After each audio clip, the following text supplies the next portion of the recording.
Bismillahirrahmanirrahim. Assalamualaikum warahmatullahi wabarakatuh.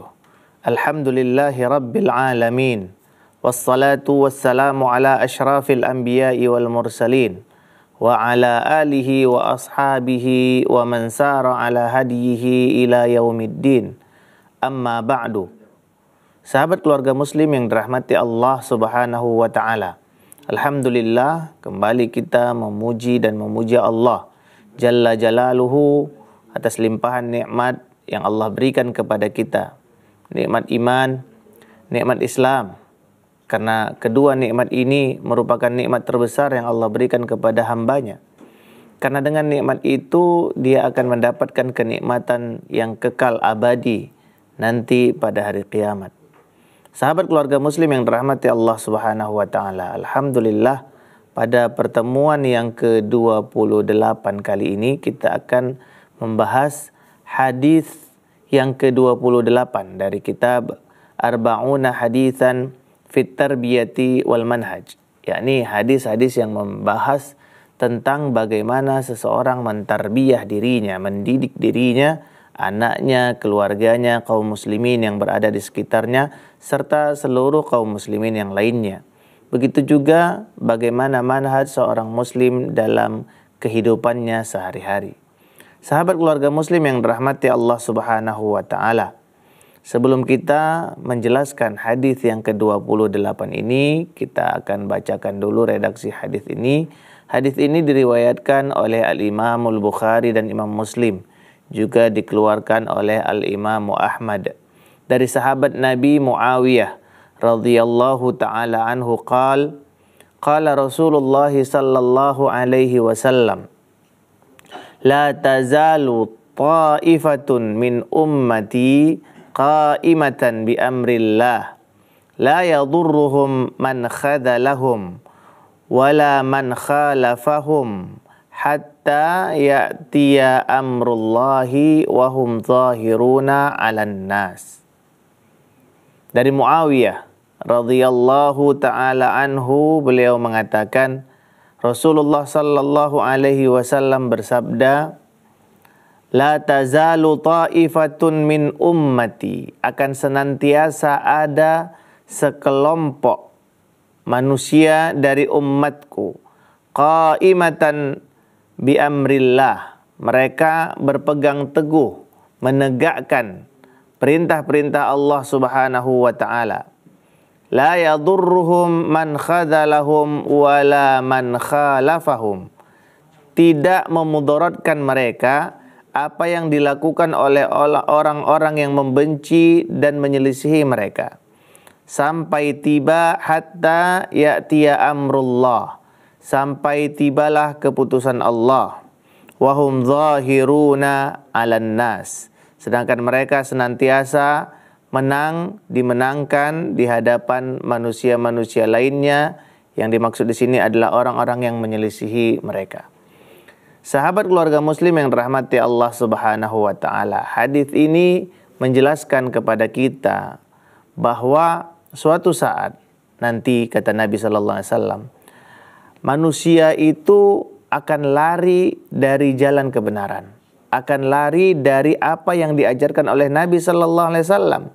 Akan tetapi tetap akan ada orang-orang yang berpegang teguh terhadap Al-Quran dan Sunnah Nabi sallallahu alaihi wasallam. Di mana manusia-manusia itu lari dari ajaran-ajaran Allah, lari dari perintah Allah, melakukan apa yang dilarang oleh Allah subhanahu wa ta'ala. Tetap ada sekelompok orang yang kokoh berpegang teguh terhadap Al-Quran dan Sunnah Nabi sallallahu alaihi wasallam. Mereka berpegang teguh terhadap Al-Quran, mereka berpegang teguh terhadap Sunnah, walaupun godaan-godaan itu sangat banyak berada di sekeliling mereka. Dalam kesempatan lain, Nabi sallallahu alaihi wasallam menjelaskan, sataftariquna ummati, umatku akan berpecah belah, akan terpecah menjadi 73 golongan, kata beliau. Artinya akan ada golongan-golongan yang menyelisih Al-Quran dan Sunnah Nabi sallallahu alaihi wasallam. Dan golongan itu mencapai 73 golongan. 72-nya mengalami ketersesatan. Dan 1 yang berada di jalan Nabi sallallahu alaihi wasallam. Dan itu juga yang dimaksud di dalam hadis ini, bahwa Nabi mengatakan la tazalu ta'ifatun min ummati, akan tetap ada, senantiasa ada sekelompok orang dari umatku itu yang berpegang teguh terhadap Al-Quran, perintah Allah dan pedoman Nabi sallallahu alaihi wasallam. Sahabat keluarga muslim yang dirahmati Allah Subhanahu wa taala.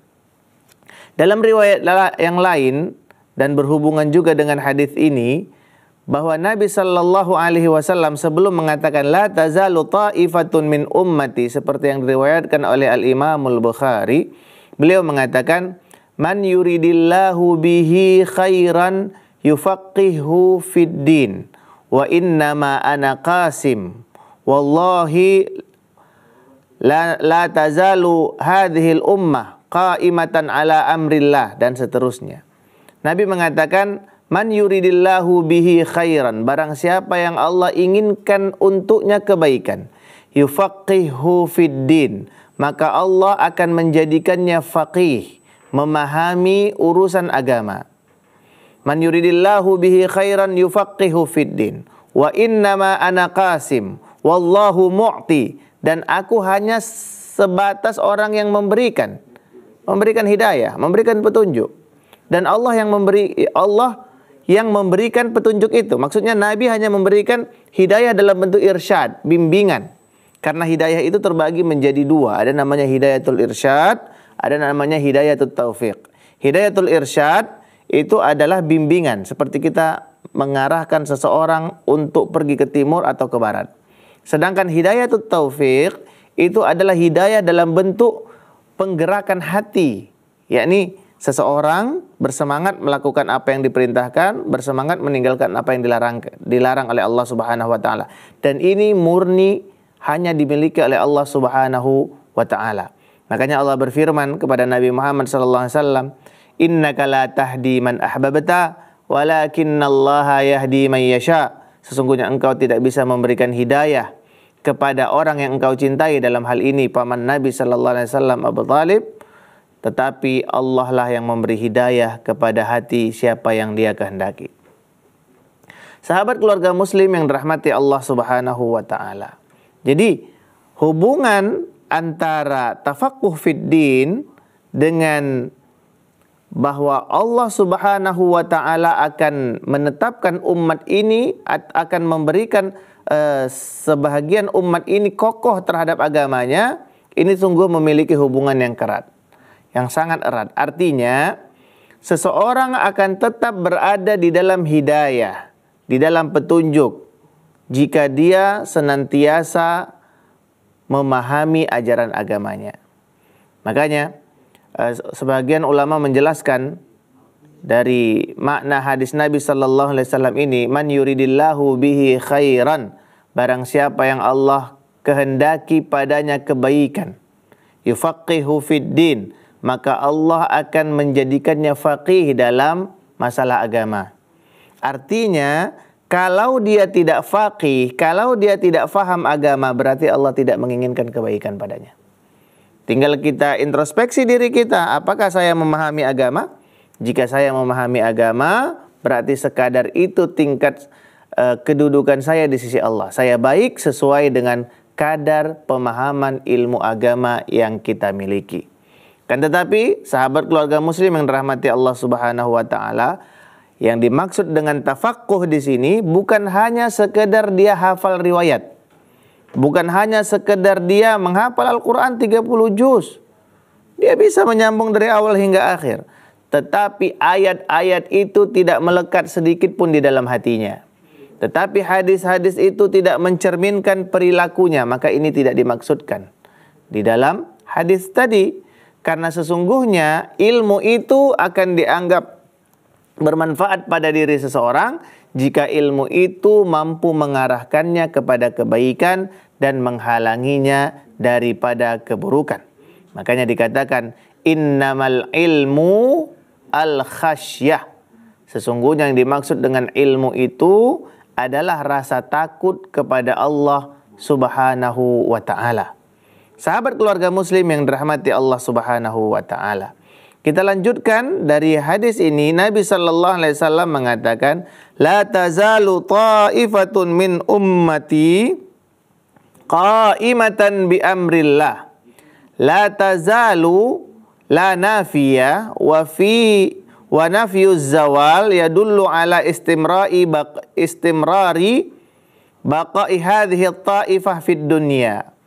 Maksudnya la tazalu, maksudnya adalah tidak akan bergeser, tidak akan melenceng, seperti itu. Tidak akan pergi suatu kelompok, menunjukkan bahwa kelompok itu akan tetap ada. Selama ada kehidupan dunia ini, maka sekelompok itu akan tetap ada. Kemudian qauluhu ta'ifa menunjukkan bahwa ini adalah kelompok, ya, seperti itu. Ta'ifatun la tazalu ta'ifatun min ummati, bahwa ini berasal dari umat Nabi Muhammad sallallahu alaihi wasallam, qa'imatan bi amrillah. Mereka tetap berdiri di dalam ajaran Allah. Di dalam ajaran Allah yang dimaksud di sini adalah berpegang teguh terhadap Al-Quran dan sunnah Nabi sallallahu alaihi wasallam. Sahabat keluarga muslim yang dirahmati Allah, insya Allah pada sesi yang kedua nanti akan kita sebutkan beberapa faidah yang bisa kita ambil dari hadis ini. Barakallahu fikum ajma'in.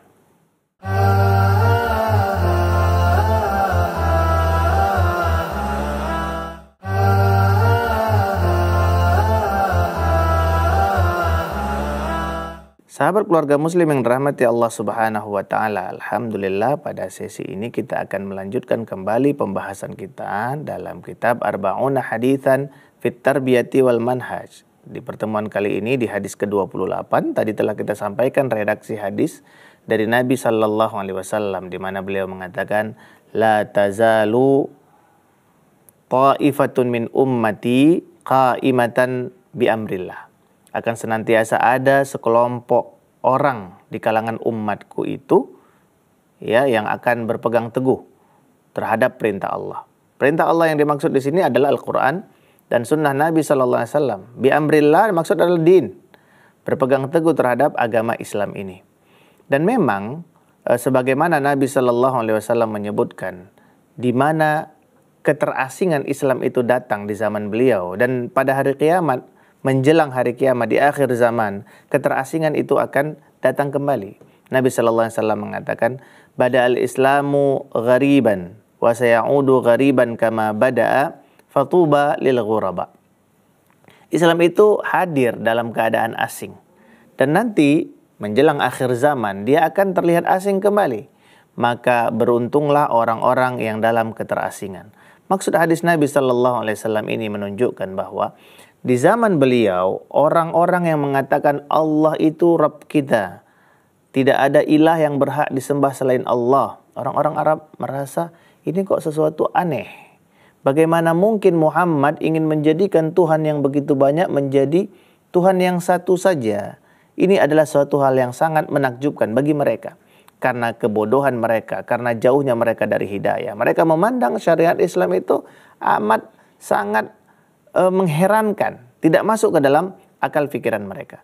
Kemudian dakwah beliau berjalan dan akhirnya Allah Subhanahu wa taala memenangkan dakwah beliau dan terlihatlah manusia banyak berbondong-bondong masuk ke dalam ajaran Islam. Kemudian beliau meninggal dunia digantikan oleh para sahabatnya dan seterusnya Islam mengalami masa kejayaan. Dan Nabi mengatakan nanti menjelang hari kiamat manusia akan kembali melihat, memandang Islam sebagai suatu ajaran yang aneh. Bahkan umat Islam sendiri saat ini, ketika kita katakan ini sabda Nabi, ini firman Allah, mereka menganggap aneh. Bagaimana mungkin, ya, dalam pikiran mereka kita diperlakukan seperti itu? Ini tentunya karena kebodohan mereka, karena ketidakfahaman mereka terhadap Al-Quran dan Sunnah, atau mungkin hati mereka yang kotor. Karena manusia itu bisa terjerumus dalam kesesatan itu hanya karena dua hal. Yang pertama fitnah syubhat, yang kedua fitnah syahwat. Fitnah syubhat adalah bahwa akalnya atau pemikirannya itu diganggu oleh pemikiran-pemikiran yang sesat. Ya, pemikiran-pemikiran yang liberal misalnya atau semisalnya. Kemudian fitnah syahwat. Fitnah syahwat itu adalah godaan nafsunya itu menghalanginya dari kebenaran. Jadi dua fitnah ini sangat berbahaya bagi manusia. Dan dua fitnah ini dapat menyebabkan seseorang yang pada awalnya berada di jalan kebenaran, akhirnya mereka melenceng pada jalan keburukan. Sahabat keluarga muslim yang dirahmati Allah Subhanahu wa taala. Jadi Nabi sallallahu alaihi wasallam menegaskan, Islam datang dalam keadaan aneh. Aneh bagi orang-orang yang mendahulukan syahwatnya. Aneh bagi orang-orang yang menginginkan fitnah, ya, syubhat di dalam kepalanya. Ya, seperti itu. Adapun bagi orang-orang yang hatinya lurus, yang menginginkan kebaikan, yang dia berada di atas fitrahnya, maka dia akan menganggap ajaran Islam itu sangat terbaik untuk kehidupannya, ya, untuk hidup dan kehidupannya di dunia ini. Karena pada dasarnya setiap manusia itu diberikan fitrah oleh Allah Subhanahu wa taala. Fitrah dalam arti dia cenderung menerima kebenaran. Dia cenderung menerima ajaran Islam. Nabi sallallahu alaihi wasallam bersabda, "Kullu mauludin yuladu 'alal fitrah fa abawahu ayyuhawidanihi aw yunassiranihi aw yumajjisanihi." Setiap anak dilahirkan dalam keadaan fitrah. Fitrah berarti dia bertauhid. Fitrah berarti dia cenderung pada kebenaran. Hasrat hatinya itu akan menerima kebaikan, ya, dan dia akan menolak setiap bentuk keburukan. Fa abawahu ayyuhawidanihi aw yunassiranihi aw yumajjisanihi. Maka orang tuanya yang menyebabkan dia akhirnya menjadi Yahudi, Nasrani atau Majusi, baik dalam bentuk agamanya atau akhlaknya atau perilaku kehidupannya sehari-hari. Jadi sahabat keluarga muslim yang dirahmati Allah Subhanahu wa taala, la tazalu ta'ifatun min ummati qa'imatan bi amrillah. Ini sampai sini tadi potongan yang kita telah sampaikan. Akan senantiasa ada sekelompok orang di kalangan umatku itu berpegang teguh di dalam ajaran Allah, di dalam agama Allah. Di dalam agama Allah maksudnya adalah Islam. Ya, berpegang terhadap Al-Quran dan Sunnah Nabi Sallallahu Alaihi Wasallam. Dan Nabi menjanjikan setiap mereka yang berpegang teguh terhadap Al-Quran dan Sunnah ini, maka mereka akan selamat untuk selama-lamanya. Nabi Sallallahu Alaihi Wasallam bersabda, "Taraktu fikum amraini ma in tamasaktum bihima lan tadillu abada, kitaballahi wa sunnata rasulihi." Aku meninggalkan untuk kalian dua perkara yang jika kalian berpegang padanya, maka kalian tidak akan tersesat untuk selama-lamanya, yaitu Al-Quran dan Sunnah Nabi Sallallahu Alaihi Wasallam. Jika kalian berpegang teguh terhadap itu, maka kalian tidak akan tersesat untuk selama-lamanya. Dan kalian tidak akan pernah kalah untuk selama-lamanya. La yadurruhum man khadalahum, wala man khalafahum. Tidak akan memudaratkan bagi mereka itu apapun yang membenci mereka atau yang menyelisihi mereka. Ya, orang-orang yang berpegang teguh terhadap Al-Quran, berpegang teguh terhadap Sunnah Nabi Sallallahu Alaihi Wasallam, menggigitnya dengan gigi gerahamnya.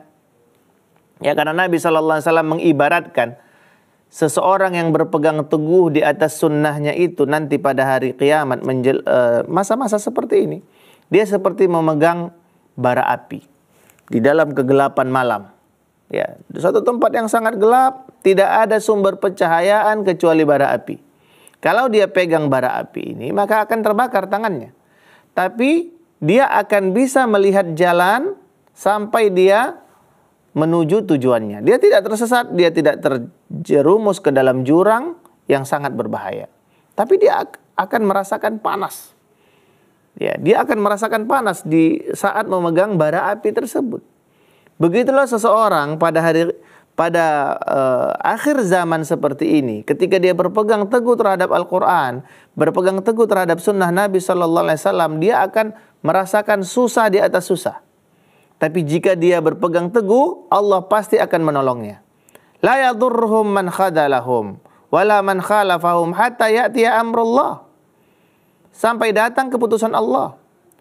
Ya, sampai akhirnya mereka mati, mereka bertemu dengan Allah Subhanahu wa taala. Mereka tidak akan menerima mudarat apapun kecuali cuma sekedar apa yang ditakdirkan untuknya. Sesuatu apa yang ditakdirkan untuknya, misalnya dia akan mati, ya, atau dia akan dicela dan seterusnya, hanya sebatas itu. Tetapi apa yang dia dapatkan di sisi Allah Subhanahu wa taala itu sesuatu hal yang sangat besar sekali. Wahum zahiruna 'alan nas. Mereka akan terlihat senantiasa menang di hadapan manusia, menang dari sisi hujjah. Ya, walaupun mungkin dalam peperangan mereka terlihat kalah. Walaupun mungkin dari sisi eksistensi mereka terlihat dipojokkan, tetapi dari sisi hujjah mereka akan tetap menang. Allah Subhanahu wa taala akan memenangkan mereka imma dari sisi hujjahnya atau dari sisi menang secara zahirnya. Dari sisi hujjah maksud kami, ya sahabat keluarga muslim yang dirahmati Allah, ketika mereka dipojokkan oleh musuh-musuh Islam, ya, ketika mereka dipojokkan oleh orang-orang yang mencintai kesesatan, syahwat, atau mencintai perkara-perkara bid'ah, mereka terpojok ini, mereka dikucilkan, atau mungkin dalam praktiknya kajian mereka dibubarkan, ya, mereka dihalangi untuk menyampaikan dakwah, tetapi mereka terlihat menang. Kenapa? Karena hujjah mereka itu kuat dan Allah Subhanahu wa taala membantu mereka memenangkan mereka dari sisi kehujjahan mereka. Seperti itu. Atau suatu saat seandainya terjadi peperangan di antara mereka, Allah Subhanahu wa taala akan memenangkan mereka walaupun jumlah mereka itu sedikit. Karena syarat untuk kemenangan di sisi Allah Subhanahu wa taala itu bukanlah jumlah pasukan yang banyak, tetapi mereka berada di bawah bendera Allah Subhanahu wa taala. Mereka termasuk di dalam pasukan Allah, pasukan yang berpegang teguh terhadap Al-Qur'an, pasukan yang berpegang teguh terhadap sunnah Nabi sallallahu alaihi wasallam. Jika kita melihat saat ini, kenapa kita dengan jumlah yang sangat banyak kaum muslimin, tetapi seperti dipermainkan. Nabi sallallahu alaihi wasallam mengibaratkan kita itu seperti buih di pinggir laut. Banyak sekali. Jumlah kita saat ini banyak, miliaran. Tetapi kita adalah kaum yang lemah.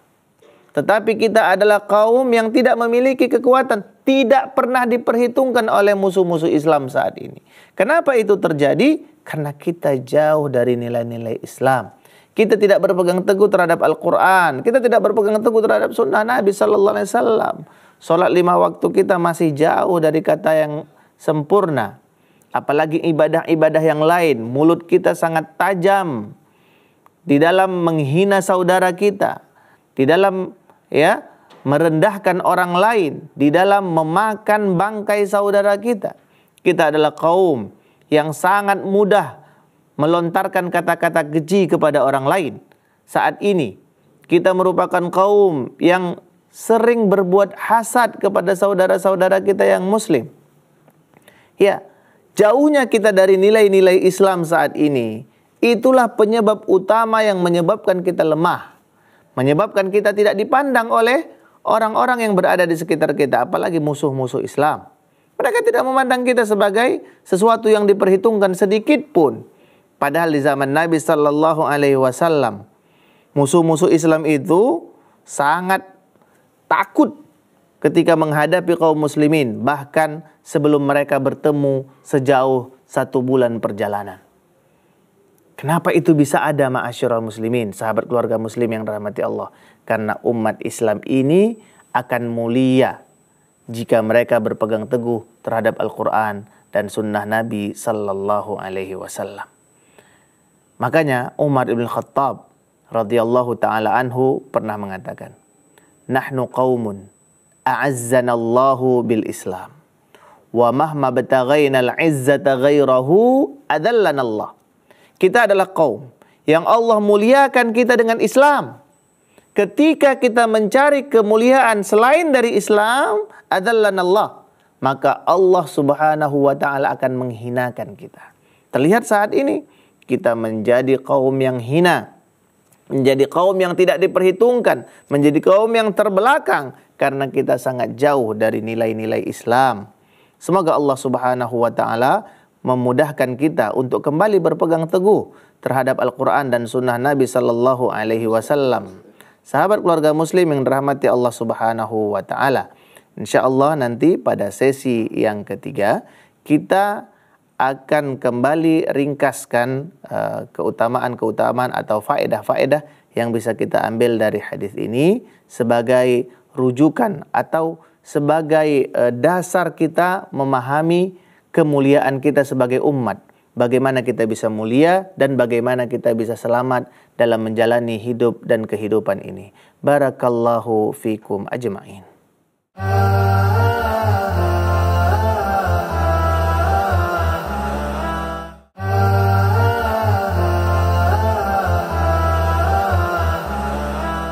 Sahabat keluarga Muslim yang dirahmati Allah Subhanahu wa taala, alhamdulillah kita sampai jawab akhirnya pada sesi yang ketiga, sesi terakhir dalam pembahasan kita di kitab Arba'una Haditsan fit Tarbiyati wal Manhaj. Di hadis yang ke-28 ini tadi telah kita sampaikan ya makna daripada hadis ini, di mana Allah Subhanahu wa taala, kata Nabi sallallahu alaihi wasallam, akan tetap memilih di kalangan umatnya, di kalangan hambanya itu sekelompok orang yang memang akan berpegang teguh terhadap Al-Quran dan terhadap sunnah Nabi Sallallahu Alaihi Wasallam. Dan mereka ini adalah hamba-hamba terpilih yang Allah pilih untuk menjaga agama ini. Ya, Allah Tabaraka wa Ta'ala berfirman, Inna nahnu nazzalna dzikra wa inna lahu lahafizun. Sesungguhnya kami yang menurunkan adzikra, kami menurunkan Al-Quran. Wa inna lahu lahafizun, kami pasti akan menjaganya. Jadi Al-Quran, sunnah Nabi Sallallahu Alaihi Wasallam itu pasti akan dijaga oleh Allah Subhanahu wa Ta'ala. Dan di antara bukti penjagaan Allah Subhanahu wa Ta'ala itu adalah Allah setiap tahun, ya setiap saat itu akan memilih di kalangan hambanya untuk berpegang teguh terhadap Al-Quran dan sunnah ini.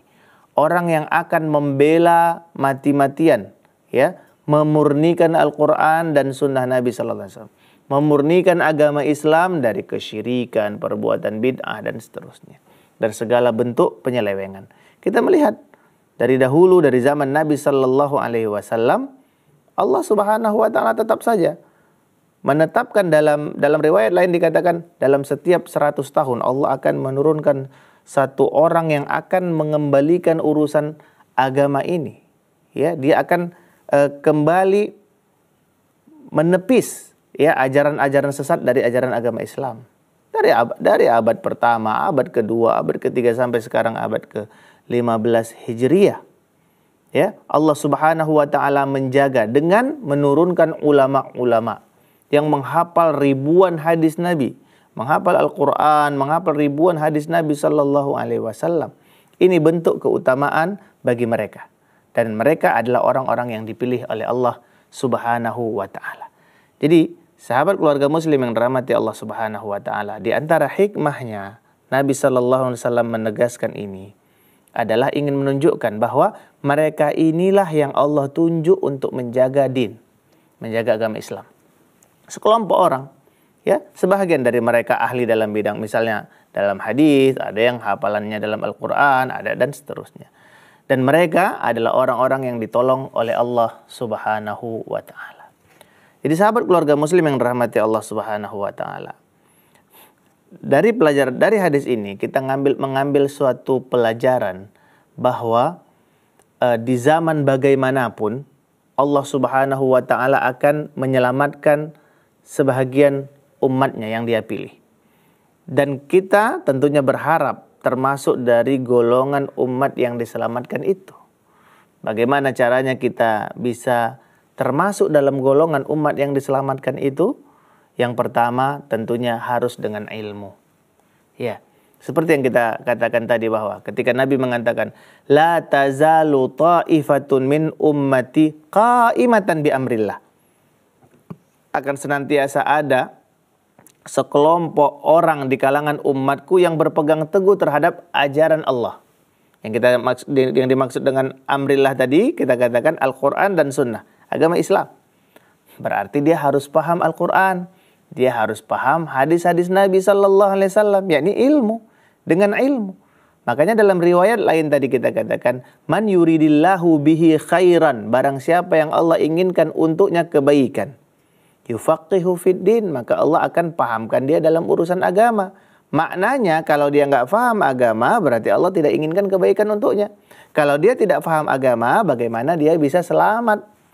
Bagaimana dia bisa qaimatan bi amrillah, berpegang teguh menjalankan ajaran Allah Subhanahu wa taala.